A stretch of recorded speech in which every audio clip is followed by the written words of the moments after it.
सर्वप्रथम सर्वांना श्री स्वामी समर्थ. स्वामी महाराजांच्या कृपेने तुमच्या सर्व चांगल्या इच्छा पूर्ण होत ही स्वामींचरणी प्रार्थना करते आणि आजच्या व्हिडिओला सुरुवात करते. तर 4 ऑगस्ट 2024 रविवार रोजी आषाढ अमावस्या, दिवे धुवायची अमावस्या आलेली आहे. दीप अमावस्या वर्षातली सर्वात मोठी अमावस्या असते, ती म्हणजे दिवे धुवायची अमावस्या. त्याचबरोबर दुसऱ्या दिवसापासून श्रावण महिन्याला सुरुवात होत असते आणि श्रावण म्हटला की सर्व सणवार या महिन्यापासूनच सुरुवात होत असतात आणि सर्व सणवार, पूजा, व्रत, वैकल्य, उपवास आपण या दिव्यांच्या साक्षीनेच करत असतो. सर्व सण, पूजा, व्रत, वैकल्य या दिव्यांशिवाय अपूर्ण आहे. म्हणून या दिवशी दिवे धुवायच्या अमावस्येच्या दिवशी आषाढ अमावस्येला या दिव्यांची मनोभावे पूजा केली जाते. कारण या दिव्यांच्या साक्षीनेच आपण वर्षभर आपल्या देवी देवतांची पूजा अर्चा करत असतो. दिवा लावतो तेव्हाच कुठली पण पूजा पूर्णत्वात येत असते. म्हणून या आषाढ अमावस्येला दिवे धुवायची अमावस्या आपण साजरी करत असतो. कारण दुसऱ्या दिवसापासून पवित्र श्रावण महिना सुरू होत असतो. तर या दिवे धुवायच्या अमावस्येला आपल्या घरातील जेवढे दिवे असतात, लहान असो, मोठे असो, तुपाचे असो, तेलाचे असो, स्वच्छ धुवून, घासून, पुसून स्वच्छ लखलखीत करायचे. एका पाटावर लाल वस्त्र अंथरायचं किंवा पिवळं वस्त्र अंथरायचं. त्यावर प्रत्येक दिव्यासाठी फुलांची किंवा तांदळाची रास करायची. रास केल्याशिवाय किंवा आसन दिल्याशिवाय दिव्यांना तसंच ठेवू नका, नाहीतर आपली पूजा पूर्णत्वात येत नाही. आसन ठेवा. दुसऱ्या दिवशी तुम्ही ते दिव्यांच्या खालचे तांदूळ पक्ष्यांना घातले तरीही चालेल. थोडी चिमूट भर तांदळाची आसन द्या त्या दिव्यांच्या खाली आणि मग दिव्यांची पूजा करायची आहे. जे तेलाचे असतील त्यात दुहेरी वाट ठेवा, जे तुपाचे असतील त्यात फुलवाट ठेवून छान दिव्यांची पूजा करून दिवे प्रज्वलित करायचे आहे. या दिवशी माता लक्ष्मीची या दिव्यांसमोर आपल्याला पूजा करायची असते.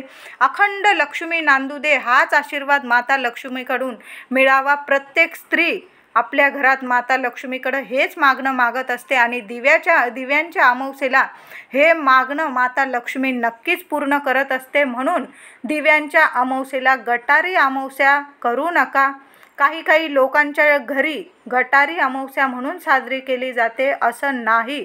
परंपरेनुसार ही दीप अमावस्या आहे, दिव्यांची अमावस्या आहे. दिव्यांची पूजन करूनच साजरी करा. मांसाहार या दिवशी करू नका, चुकीची गोष्ट आहे. गटारी म्हणून साजरी करू नका, तर दीप अमावस्या म्हणून साजरी करा.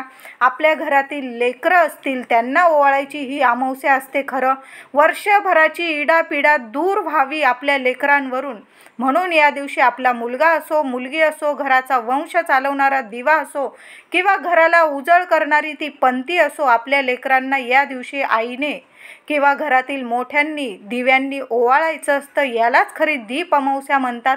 गटारी म्हणून साजरी करू नका. मांसाहार कराल आणि दीप अमावस्या साजरी कराल तर माता लक्ष्मी तुमच्यावर कधीच प्रसन्न होणार नाही. म्हणून या दिवसाला दीप अमावस्या म्हणूनच साजरी करा, गटारी म्हणून साजरी करू नका. काही लोकांनी या अमावस्येचं रूपच बदलून टाकलेलं आहे. गटारी साजरी करायची. काही ठिकाणी तर मोठं फंक्शन केलं जातं आणि गटारी साजरी केली जाते. कारण आयुष्यात कधी यांना मांसाहारच कधी मिळणार नाही अशी यांची अवस्था होते.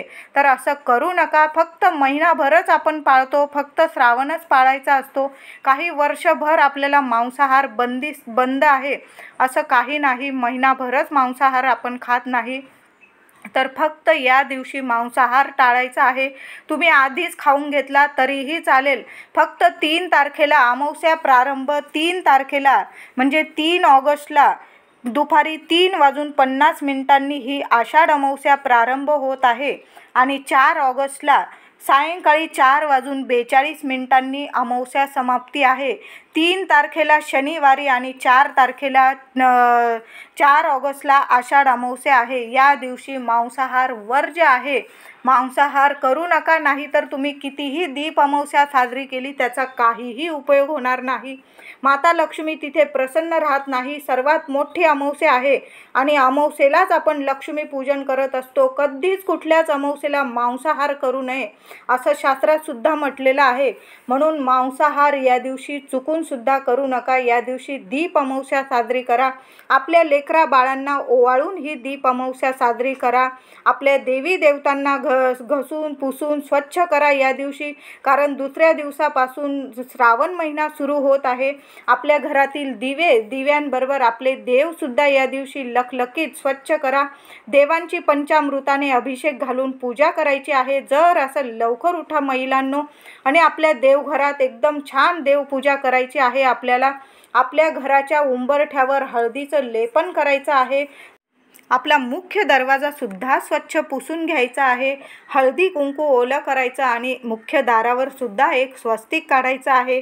एक स्वस्तिक तुम्हाला गॅस ओट्याच्या भिंतीवर सुद्धा काढायचं आहे. आधीच्या काळी बायका स्टोव असू दे किंवा गॅस असू दे, चूल असू दे, दिवे असू दे, लहान मोठे स्वच्छ करायचे आणि दिवे धुवायचे, अमावस्या साजरी करायच्या. तशाच पद्धतीने आपला गॅस स्वच्छ धुवून घ्या. आणि गॅसची आपल्याला या दिवशी सकाळी अन्न शिजवण्याच्या आधीच म्हणजे आंघोळ झाल्यानंतर लगेच आपल्याला गॅसची पूजा करायची आहे. अन्नपूर्णा माता कायम तुमच्यावर प्रसन्न राहील. नक्की करा. हा सुद्धा उपाय नाही, ही सेवा आहे. आपल्या गॅसची या दिवशी नक्की पूजा करा. हळदी कुंकू फुलं वाहा आणि मग पूजा केल्यानंतर त्यावर अन्न शिजवायचं आहे. काहीतरी गोडाधोडाचं बनवा. त्याचबरोबर आपल्याला या दिवशी कणिक घ्यायची, त्यात थोडासा गूळ टाकायचा आणि त्याची पीठ मळून त्याचे आपल्याला 11 किंवा 7 दिवे तयार करायचे आहे. तुम्हाला कळालंच असेल, कणकेचे दिवे तयार करायचे आहे. तुम्ही 11 करत असेल, परंपरेनुसारच आपली जी परंपरा असते, आपल्या सासूबाई वगैरे पूर्वज जशी अमावस्या साजरी करायचे, दिवे धुवायची, तशाच पद्धतीने करा. तुमच्या घरात जर 11 दिवे करत असतील तर 11च दिवे करा. काही ठिकाणी 7 दिवे तयार करता, 5 देवांसाठी करतात आणि 2 आपल्या मुलाबाळांना पतिदेवांना ओवाळायसाठी ते 2 दिवे वापरण्यात येतात. तर काय करायचं, कणिक घ्या, त्यावर थोडासा गुळाचा खडा टाका आणि त्याची छान असा पिठाचा गोळा मळून घ्यायचा आहे. कणिक मळून घ्यायची आहे आणि त्याचे एकमुखी असे 7 किंवा 11 दिवे तयार करून घ्या. काही ठिकाणी ते दिवे वाफवले जातात, काही ठिकाणी कच्चेच ठेवले जातात. तुम्ही जशी पद्धत असेल, तुमच्याकडं जशी परंपरा असेल तसंच करायचं आहे. तर काय करायचं, 5 दिवे घ्यायचे, त्यात आपल्याला तुपाची फूल वाट ठेवायची आहे 5 दिव्यांमध्ये. आणि त्या 5 दिव्यांनी तुम्ही देवांची पूजा केली असेल, तुमच्या घरातील लहान मोठे दिव्यांची पूजा केली असेल, तर त्या कणकेच्या दिव्यांनी आपल्या देवी देवतांना, आपल्या दिव्यांना, घरातील दिव्यांना आपल्याला ओवाळायचं आहे. आणि आपल्या गॅसला सुद्धा या दिवशी त्या कणकेच्या दिव्यांनी ओवाळून घ्या. त्याचबरोबर आता 2 दिवे घ्यायचे, त्यात आपल्याला दुहेरी वाट ठेवायची आहे आणि त्यात तेल टाकायचं आहे. तुम्ही जे देवांना वातींना तेल टाकत असाल दिव्यांमध्ये, ते तेल टाकायचं आहे आणि त्या तेलाच्या दिव्यांनी आपल्या लेकरांना ओवाळायचं आहे. मुलगा असो मुलगी असो, आपल्या लेकरांना ओवाळून घ्यायचं आहे. पतिदेवांना ओवाळून घ्या. या दिवशी असे औक्षण केल्याने जी काही इडापिडा असते, अकाली संकट असतात, टळून जातात. लेकरा बाळांवर कधीही काही इडापिडा येत नाही, बाधा काही उरत नाही. नक्की मुलांना ओवाळून घ्या. या दिवशी आठवणीने करा. सकाळी 12च्या आतच आपल्या मुलांना ओवाळून घ्यायचं आहे. खूप दुपार करू नका, कारण सायंकाळी 4:42 अमावस्या संपणार आहे. जे काही उपाय करायचे सकाळीच करून घ्या. संध्याकाळी कराल तर अमावस्या समाप्ती आहे 4:42 आणि ओवाळायचं असेल तर सकाळी 12च्या आतच ओवाळून घ्यायचं आहे. पतिदेवांचं औक्षण करायचं असेल तुम्ही तेही करू शकतात.